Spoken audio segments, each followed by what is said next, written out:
Hello everyone, Jolene here from Bookworm Adventure Girl. Welcome back. I hope that you are all doing well and enjoying the weekend.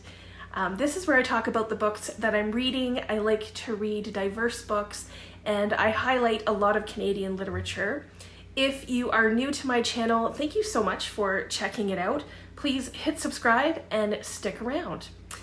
For some of you, you may remember that in January, I shared 25 of my most anticipated books of 2025. And those were books published from January to May. I will leave a link to that video in the description box below if you haven't seen it. So today, I am going to be talking about 25 more of my most anticipated books that are being released from June 2025 to the end of November. So I have books on the list from some of my, some of my favorite authors, auto-buy authors, debut authors, and some new to me authors. And I'm going to share these books in publication order. At least these are the dates at the time of filming and the time that I looked them up. So things can still change, might want to check that out. These are also the Canadian and or the US publication dates. So some of these books might already be out in certain countries, or they might take a little bit longer to get to other countries. So let's begin with the June releases. I have several for this month. So starting on June 3rd with Atmosphere by Taylor Jenkins Reid. This is a popular author and an author that, I've enjoyed several books by her now. So this story takes place in the 1980s, which is probably one of my favorite time settings for the nostalgia. I love the nostalgia of the 80s. So the main character in this story is Joan Goodwin, who has the opportunity to be one of the first women to join NASA's space shuttle program, which obviously would be very exciting. And through the relationships with other candidates, some unlikely friendships emerge, and Joan finds a passion and a love that she never imagined. So I think that this has potential to be really good, something that I would enjoy. I love a strong female character.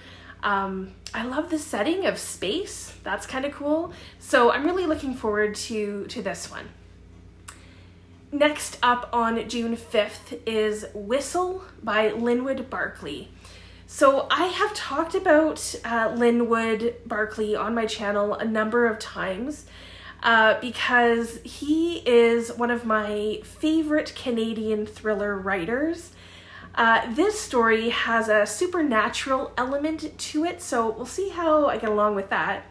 But Annie Blunt and her young son moved to a small town in upstate New York, and they're looking for a fresh start after her husband was killed in a hit-and-run accident.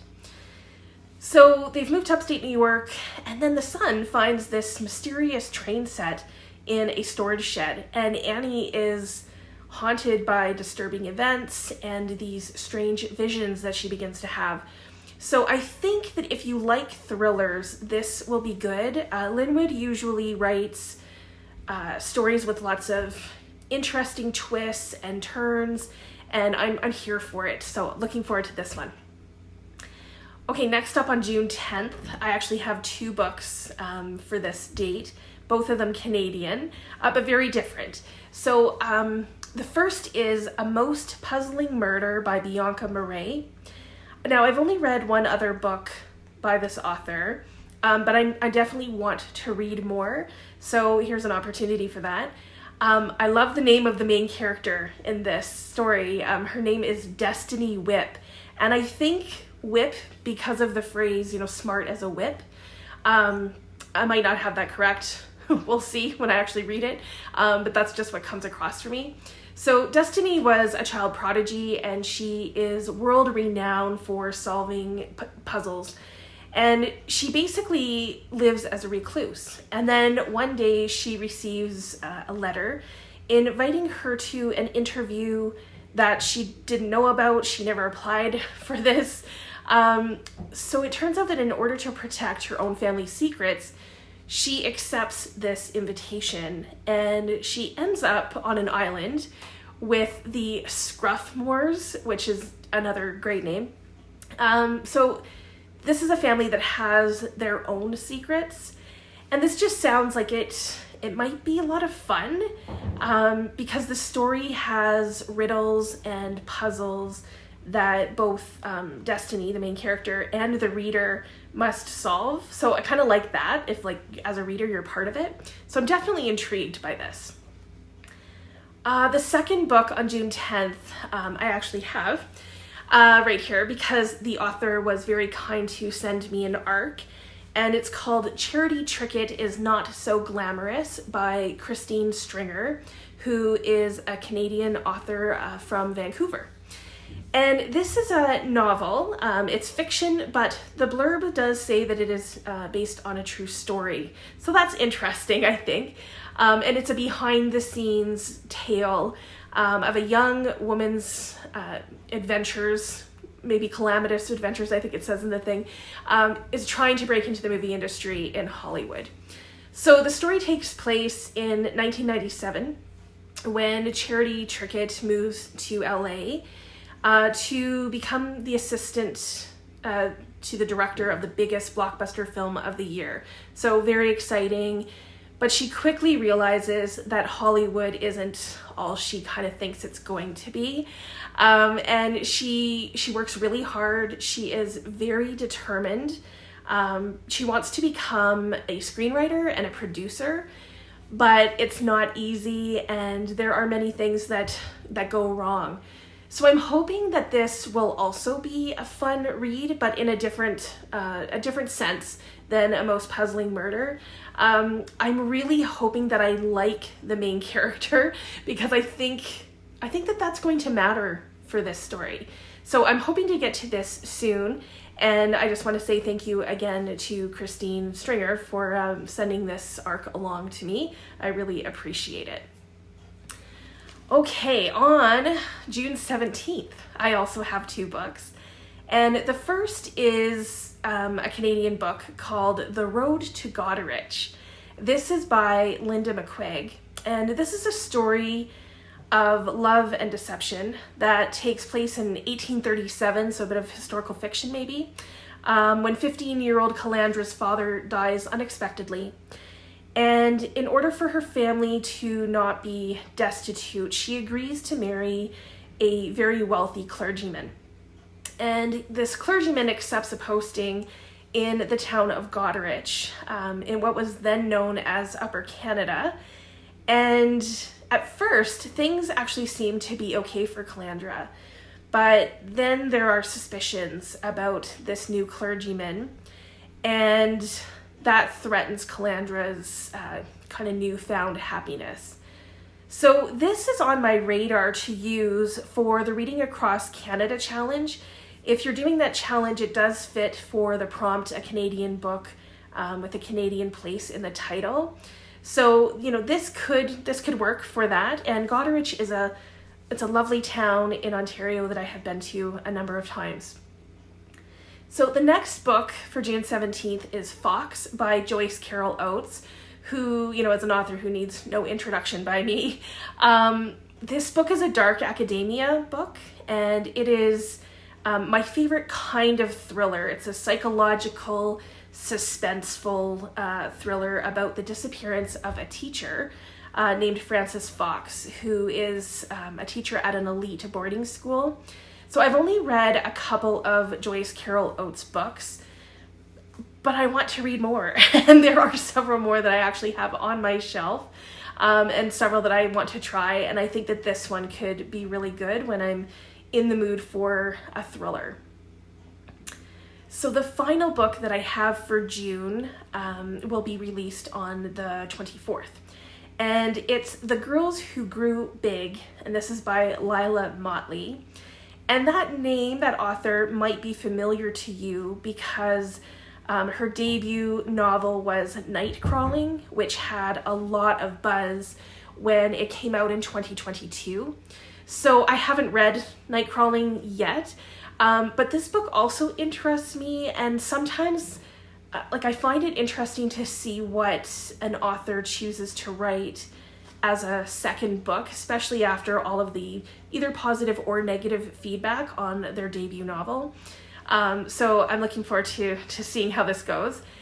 This book takes place in Florida, and it focuses on a group of teenage mothers. And it seems to be really a book about a group of girls just finding their way in the world through their relationships with each other, hopefully supportive relationships, and of course motherhood. So I really think that I might enjoy this. Moving into July, I only have 2 books that I'm keeping an eye on. On July 1st, it's The Peculiar Gift of July by Ashley Ream, which I thought was appropriate. So the cast of characters in this story is described as oddballs, and you all know I love that. It's also described as a feel-good novel, which I just think we need more feel-good novels right now, and it's supposed to have humor, so that sounds perfect. It explores themes that I love too, forgiveness and family. So in this, Anita Odom is the grocer on this little island, and she takes in 14-year-old July, who is the daughter of an estranged cousin. And July has a gift. She seems to know what customers need at the grocery store, and what July gives them begins to change their lives. So this premise sounds like another book or other stories that I've read or have seen on TV, but it does definitely have a feel-good vibe. So I'm hoping that this, will be similar to that type of story. Okay, the other book in July is being published on the 15th, and it's a murder mystery thriller called Everyone is Lying to You by Jo Piazza. This is about 2 best friends in college, Lizzie and Bex. And after graduation, Bex just kind of vanishes, leaving Lizzie very devastated and confused by what happened. So 15 years later, the friends reconnect at a conference, and then Bex goes missing, and her husband is found brutally murdered. So this leaves Lizzie scrambling to find out what happened to her friend and who is Bex, really, what's going on. So this is an author that I thought I had never heard of. I thought it was a new to me author, but then when I looked her up, first of all, she sounds very interesting. And it turns out that I have a book on my shelf that she has co-authored with Christine Pride, yes. So that book is called We Are Not Like Them, which I also haven't read yet, but I need to. So it seems that I definitely have to read something by this author, and I'm hoping to have found maybe a new favorite author here. That would be great. Okay, so for August, I have 3 more books that are being published on August the 12th, and it is The Incredible Kindness of Paper. This is by Evelyn Skye. So this is a new to me author, but an author of many books. And if you are familiar with her, then you might be thinking that you're surprised that she even makes my list, because she actually writes a lot of fantasy, which is not often, my go-to genre. But this is one of those times that I think I might give it a try. It really grabbed my attention just by reading the blurb. So it grabbed my attention right away. So the blurb begins by saying this.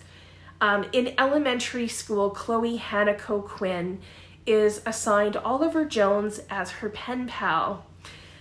Before sending her letter, she also whispers a note into it, and he hears her.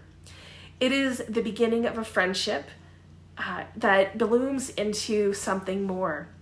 So I read that and I thought, oh my gosh, this just sounds very cool. So it totally makes me want to pick this book up. But then there's the next part that just affirms it even more for me. And it talks about 20 years later, Chloe is kind of doing everything that she can think of to give herself encouragement. She's like giving herself pep talks. She's writing uplifting messages to herself. And she does this on origami paper. And then she folds them into roses. And one of these roses accidentally finds its way to a neighbor who kind of needs some cheering up. So this inspires Chloe to begin purposefully leaving these roses around town with messages to spread kindness and encouragement. And this isn't a spoiler because it's in the blurb, but Oliver, who was her pen pal, he finds his life changed when one of those roses finds its way to him. So I just think that this sounds like it will be a delightful, charming, and hopefully heartwarming story. I definitely want to give it a read and see how it goes. Okay, on August the 26th, I have 2 Canadian books that are being published. The first is a memoir called A Truce That Is Not Peace by Miriam Toews. Now, I am really interested in this because I love Miriam Toews. And if you've read Miriam Toews' novels, you know that many of them, if not all of them, have autobiographical information or are at least inspired by her real life. But this is the first time that she has written her own story in nonfiction. So I'm very interested in that, and this book in some ways attempts to answer, it's at least inspired by the question, why do you write?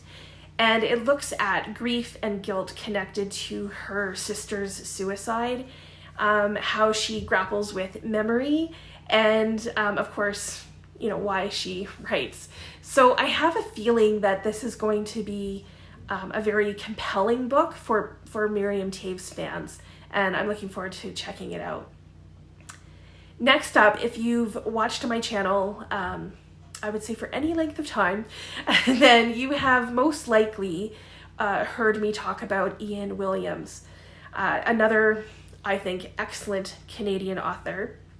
I like his nonfiction, I love his poetry, and I've really enjoyed his fiction as well. So on August 26th, his newest fiction is coming out called You've Changed.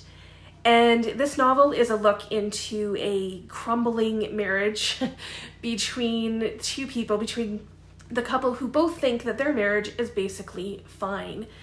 Until a couple of friends come and visit. And in one weekend, this tenuous balance between the couple basically throws them both into parallel midlife crisis.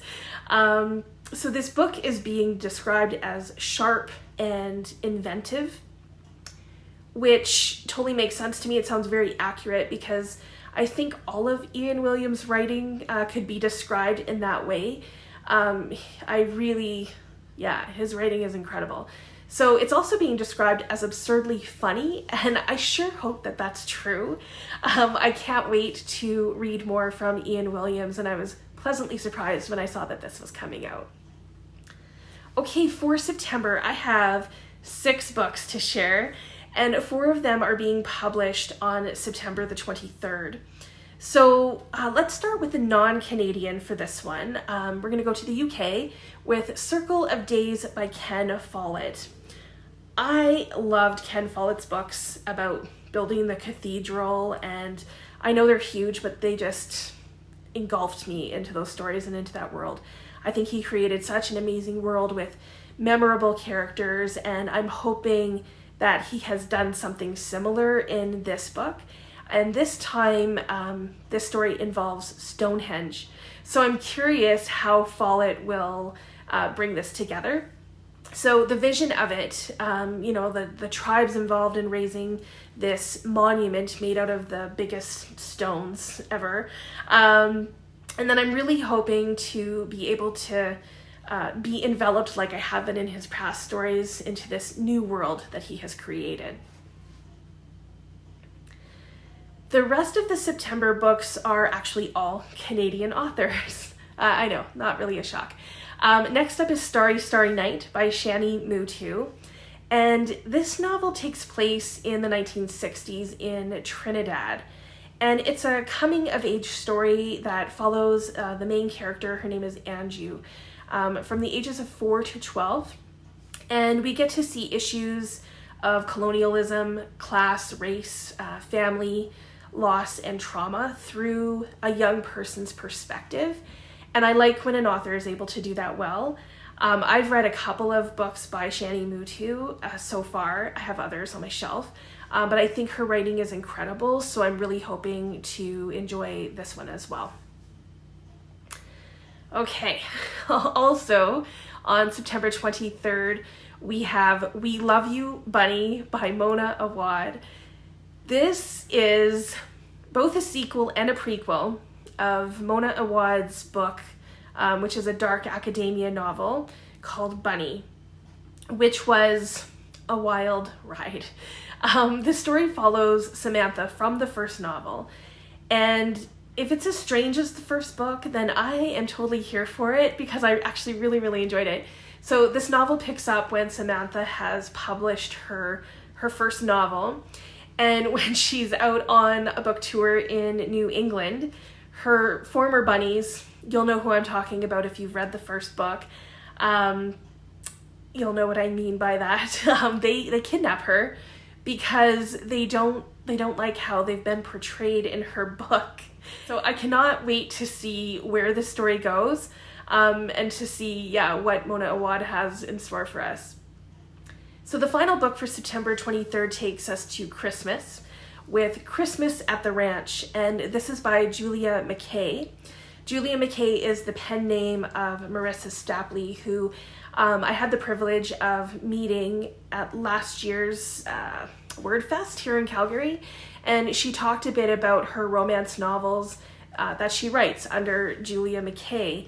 So this is a second chance holiday romance about a woman who escapes some family scandal in the city by fleeing to Evergreen Lake for Christmas. And Evergreen Lake is a place where she first found love and heartbreak, and so she goes back to this ranch. And I'm hoping that this will just be a fun read for the Christmas season. Who knows, maybe I'll like these romance books as well. So, okay, I have 2 more for September. These will be coming out on September the 30th. And first is Pick a Color by Suvan Kamthamavongsa. I've only read Suvan Kamthamavongsa's book of short stories, How to Pronounce Knife, which I've talked about a million times on this channel, because I still think it's one of the best collections of short stories that I've ever read.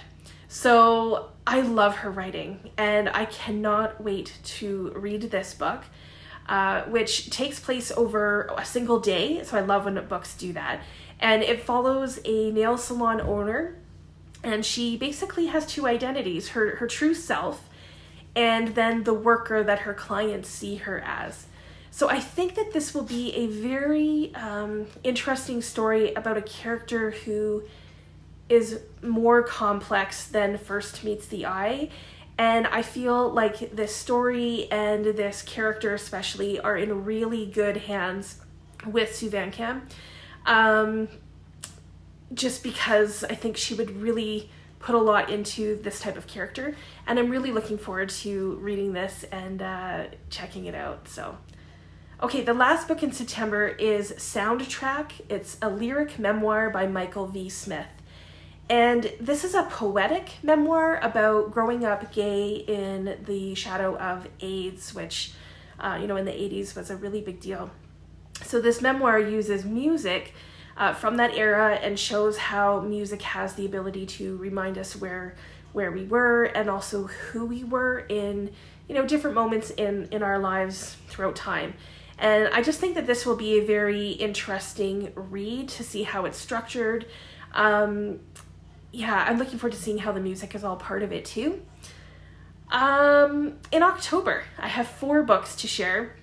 2 of them are from auto-buy authors for me. So on October the 7th, I have The Hitchhikers by Canadian author Chevy Stevens. I've read a couple of other thrillers by her and have really enjoyed them. And this story takes place in the 1976. It follows Tom and Alice, who are attempting to heal their marriage. And a tragedy has happened, And so they decide to take an RV out on the road, and they meet two hitchhikers who are not what they seem. And eventually Tom and Alice are trapped in this deadly game. And Chevy Stevens is really good at building suspense and creating an atmosphere, kind of a creepy atmosphere. So I'm hoping that that's the case here too. On October the 14th, I have two books that I am most anticipating. The first is from a favorite, from an auto-buy author, and it's The Marionette by Terry Follett. You've probably heard me talk about him on my channel many times. So this will be his 10th novel, and Terry has talked about this being a little different than his previous novels, of which I've read 8 of them so far. So this story follows James, who is a world-famous thriller writer, who basically has a secret dream of living the life of the fictional character that he writes about.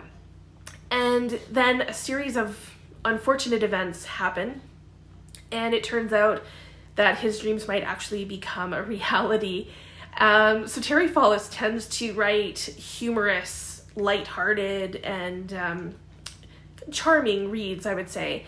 And this is a comic thriller, so I'm very curious to see how Terry Follett kind of brings this all together and still, has the classic Terry Follett book kind of. Okay, so the next book on October 14th, I may have chosen because I am curious about the title. It's an interesting title. It's called A Fast Horse Never Brings Good News, and this is by Carrie Fagan. This is a collection of 5 stories that are supposed to be funny, and they do sound quite entertaining. So the one and it takes place in the 1970s, and a boarder watches an affair develop between his landlady and a young student.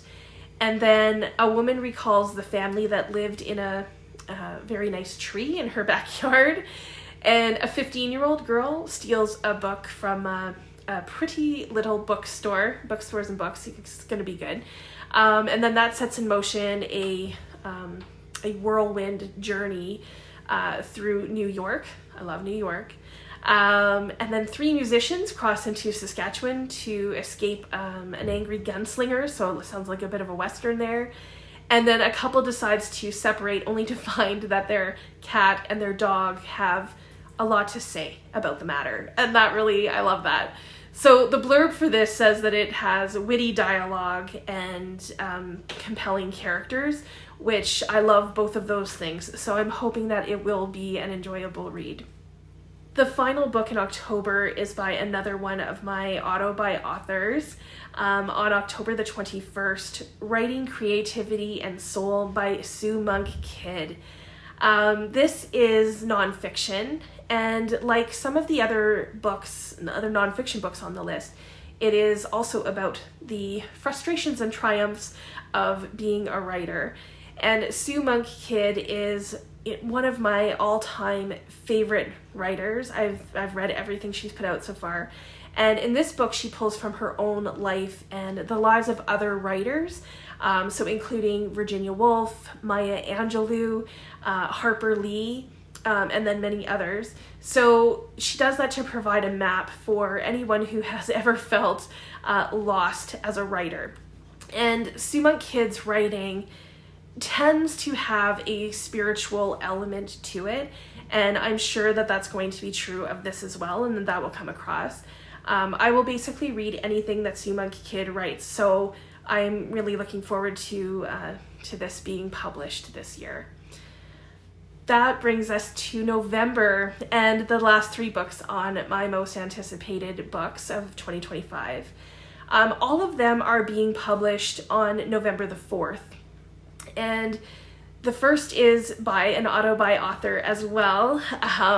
And it's someone that I actually really want to go back and start at the beginning and read all of their books in a publication order. I've only read 2 or 3. So the book that's coming out is Queen Esther by John Irving, and this is his 16th novel. and it returns to the world of the Cider House Rules, if you've read that or heard of that. So basically, after 40 years, this story takes place in the orphanage in St. Cloud's, that's in Maine, where Dr. Wilbur Larch takes in Esther. And Esther is a Viennese-born Jew whose life is shaped by anti-Semitism. And Dr. Larch can't find any family who will adopt her. So when Esther is about 14, Dr. Larch meets the Winslows, and they are a very rich, philanthropic New England family with a history of providing foster care for unadopted orphans.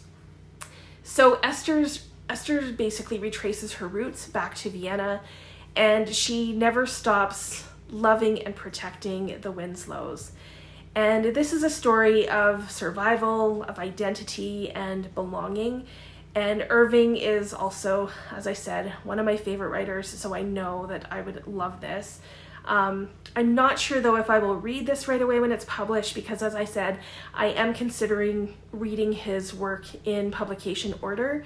And every time that he has a book come out, I think I really need to do that. So I really want to immerse myself in all of his writing. So that might be something that I do this year. Okay, next up is Book of Lives, a memoir of sorts by Margaret Atwood. I have been waiting for this. Okay, so most of you already know that when I first started my channel, my BookTube channel, I began with a project called Mondays with Margaret. And basically, I took a year to read all of Margaret Atwood's writing. And I have continued to do that since that project ended. So she is probably the most famous, or at least most well-known and prolific Canadian writer. And she will be 86 years old this year, and she's had a very interesting life. And so in this memoir, she shares her childhood upbringing. Obviously, she talks about her books and her writing life. And I'm just really interested in how she's going to reflect on her own life. And I'm hoping for it to feel personal, which might seem like a strange thing to say, but I say that because sometimes her writing can feel that it's written with little emotion or kind of at arm's length. But I'm hoping that this will not be like that, and that she'll be vulnerable and let us in a little bit. Okay, so the final book is also a memoir. It's called Lullabies for the Insomniacs. And it's a memoir in verse by Ella Grace Fouts, I'm not sure how to say that. This is a really quick read. It's only about 125 pages. And I'm interested in how this will be written since it's in verse. It is about Ella's experience with mental illness, so a very, very important topic as well, specifically bipolar disorder. And this memoir shares her struggles, the way that she manages, and how she sees the world around her. So this is, obviously, as I said, it's an important topic. And yeah, I'm curious to see how this will all come together, written the way that it is. So those are 25 of my most anticipated books coming out from June to November of this year. Please let me know if you are interested in any of these, any of them pique your interest. Let me know if there are any books that you are most anticipating coming up before the end of the year. Are there any books that you would add to the list? I look forward to chatting with you in the comments. As always, thank you so much for watching. I hope you enjoy the rest of your day, and don't forget to make every day an adventure.